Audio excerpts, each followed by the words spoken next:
just pulled up to the house and there's already a shooter right here. That's a good sign. All these deer have been filtering out right here, right by the house. Last night when we pulled in, there was probably like a 140-inch deer right out here out front. And we're gonna hang this tree stand probably like 70 yards from the house. I spotted some deer coming off the alfalfa. There was a buck with some does, but we're gonna go down there and get a closer look, try and find him in there. Oh, there he is. There he is. That's not the big one.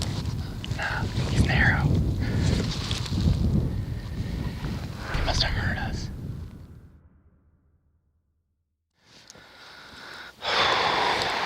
Hopefully I can't even talk. Hopefully we're leaving early enough to get in this long walk we have ahead. I think I can see the stand from here. All right. Let's do this.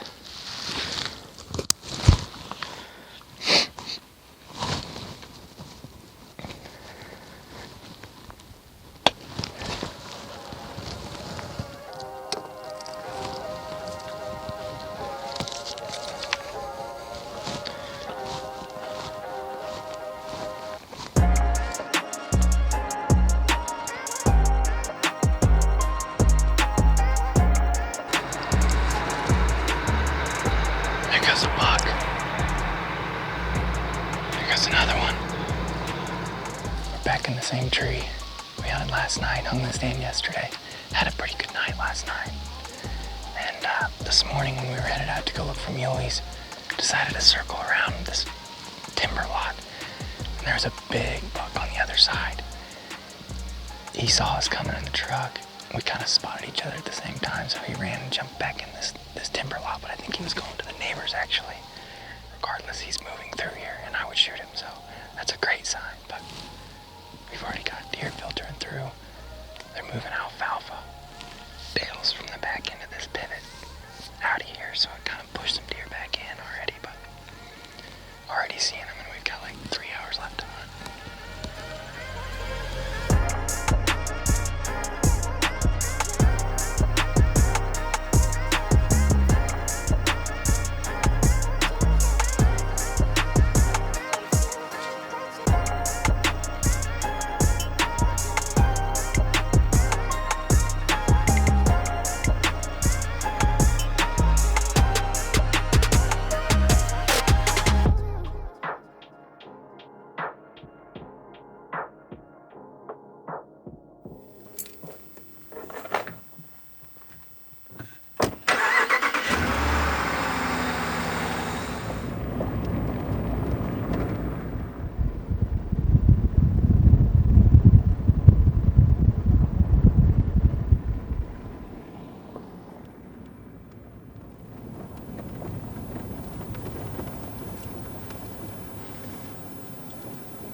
We found one of the shooters this morning.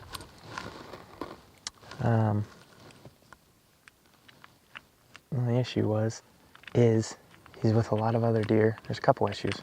He's with a handful of other deer, so that's gonna be hard to fool that many other animals. And then they were on the edge of these trees back here, which was perfect, and he was bedded.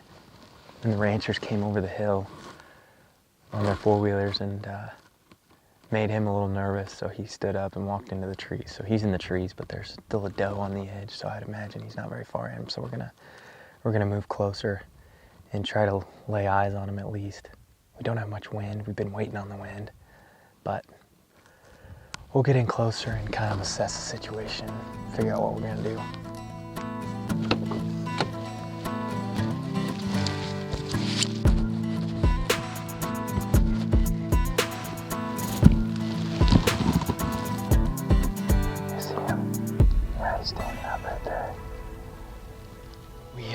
We snuck in here and we can actually see them. Found the bucks.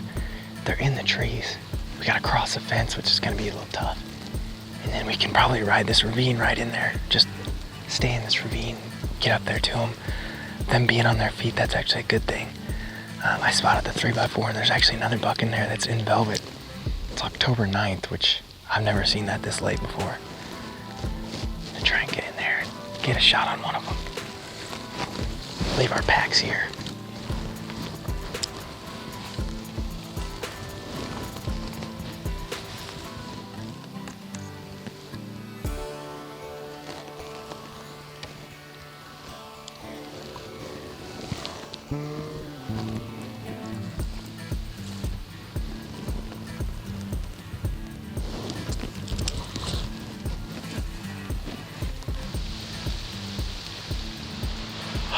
Moved.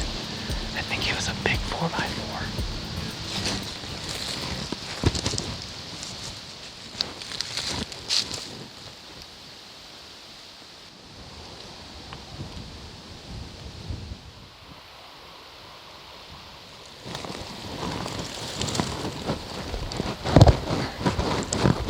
They did what big bucks do. They bedded up against a bunch of brush to block the wind. And they have does bedded on this side of them. Right now we're probably, let's see here, 86 yards from them. And the doe that I can see is probably 50 from us. And there's really no other place to get up here. I don't know what to do with it. Wait them out, but I don't know.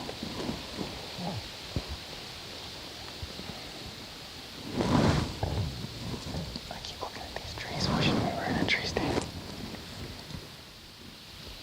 Can you see them? Right here on the ridge.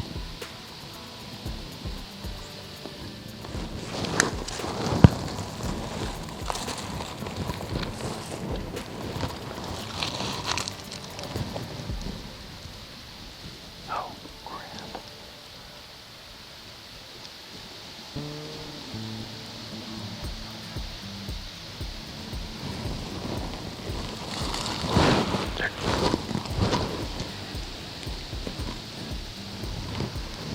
They're circling downwind. I don't know if they heard us or saw us. We've been following these deer all the way through this valley. They finally bedded. And I was looking at them, and there was a doe right here close. I don't know if she caught me looking or what, but she stood up and circled around with all the other does. They were actually in the way of the bucks. They circled all the way around the backside of us. I'm sure they caught her wind and left because I don't see them anymore. But that couldn't have been more perfect because now the bucks are still bedded there and the does are gone. And now I think we can sneak in there.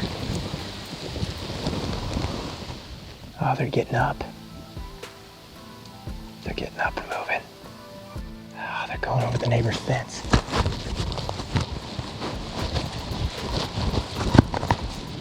Those bucks left. They weren't spooked. The sun was hitting them, but they left in a hurry, and now we've lost them. This is the neighbors. This is what we can hunt. They jumped onto the neighbors, but all the cover's on our side, so I would think they'd stay on us, but I don't know where they went. Wish we had about 15, 20 more minutes, and I would have gotten a shot.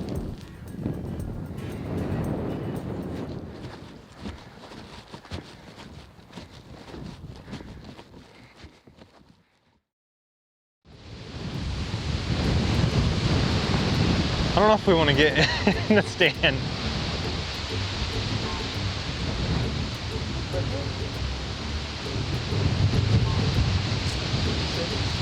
I was gonna say I don't know if we want to get in the stand, but I guess the deer are moving.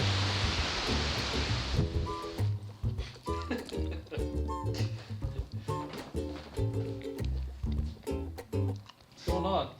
Trying to figure out what we should do. We were gonna whitetail hunt. Now we're thinking mule deer. It's way late. We're way late. Whatever. If we're gonna whitetail hunt, but it is really windy. That's why we're not sure.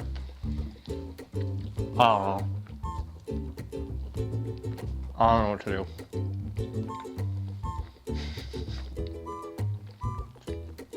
I don't like making decisions sometimes. And if we don't find them at like sunset, our odds have pretty much diminished for that. We can come back here and at least scout, which is what we haven't been able to do yet. Made up my mind. We're going to find the mule deer.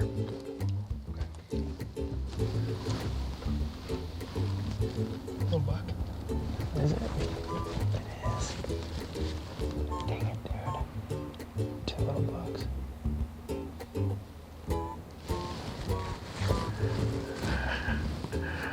I'm not doing it.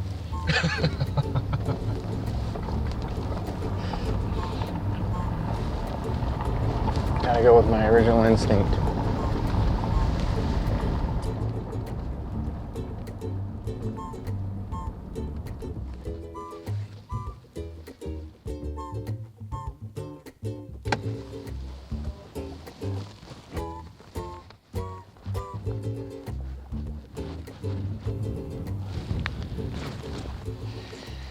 I spotted some does over here. It's the only deer we found. And they're bedded, which tells me these bucks are still probably bedded. And we think they might still be on the neighbors. We're not sure, but we still think they are right now. So I think we're gonna get out of here. I don't think those deer are gonna feed till later on anyways.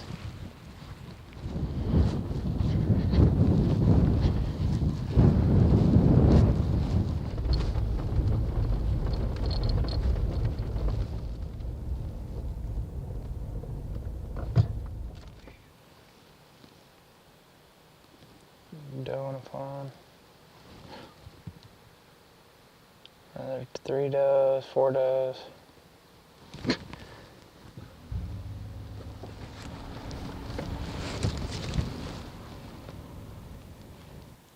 He's not bad, he's not a shooter.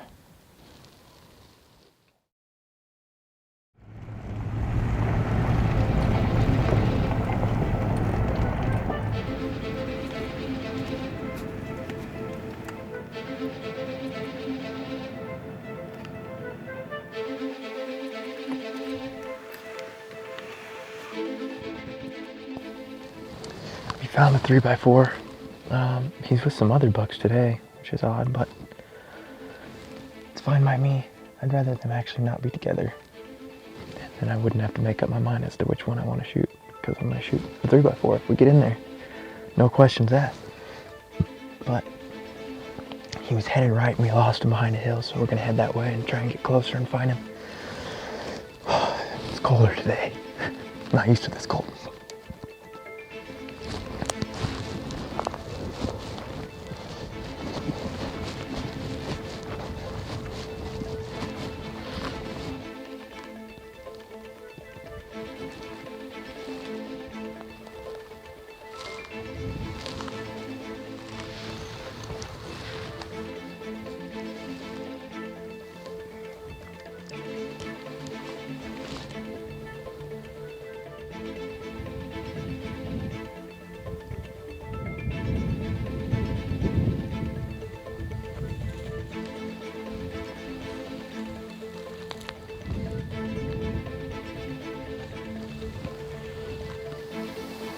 Got him.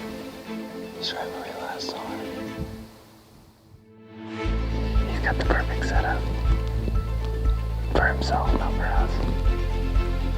He's got a doe bedded up above him. And a doe over here on the right that can see us wide open. If he was by himself, we could use these trees and go straight at him. We're gonna sneak in there and see it, how close we can get, and then hopefully get a shot off. It's just crazy. Like, there's so many does in there. There's 4 or 5 in there, I think. And it's gonna be tough. It's gonna be really tough, but we're gonna give it a shot.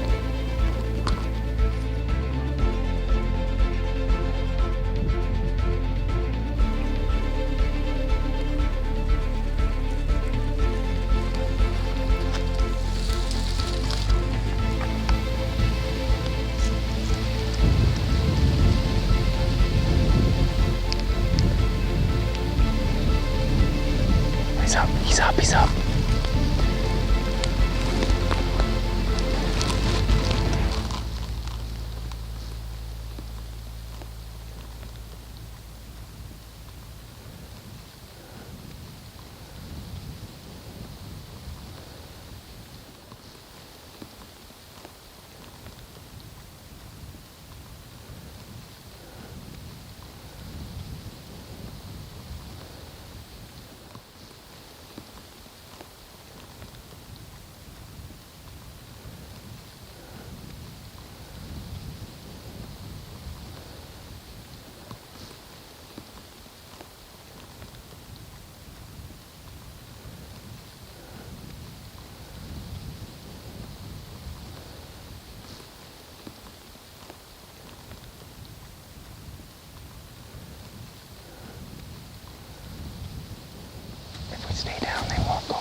And the does ran behind him.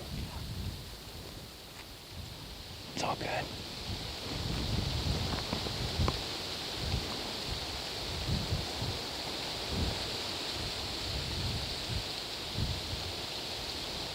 I was gonna shoot with him a little .42. I really thought I could drive it through his shoulder. And the does ran behind him. And then he gave me like one more second. I was just about to let it go. And he took off. But I did not want to hit. I mean, obviously I didn't want to hit a doe. So I was like, I'm not gonna try and freaking thread a needle through all these does and one bolt through and my arrow hit a doe. If they were not standing around him when he was there like that, he would have gotten shot. He was at 48. They're on the neighbors now. There's just one group of trees over on the neighbors. That's literally it. And there's a few cuts, but they're underneath those trees over there, which it's not a big deal. They're really not spooked at all. And the alfalfa's over here that they're gonna come right back to, so. They win today, but it's fun, man. This is a blast. They'll be back and we'll get another shot at them.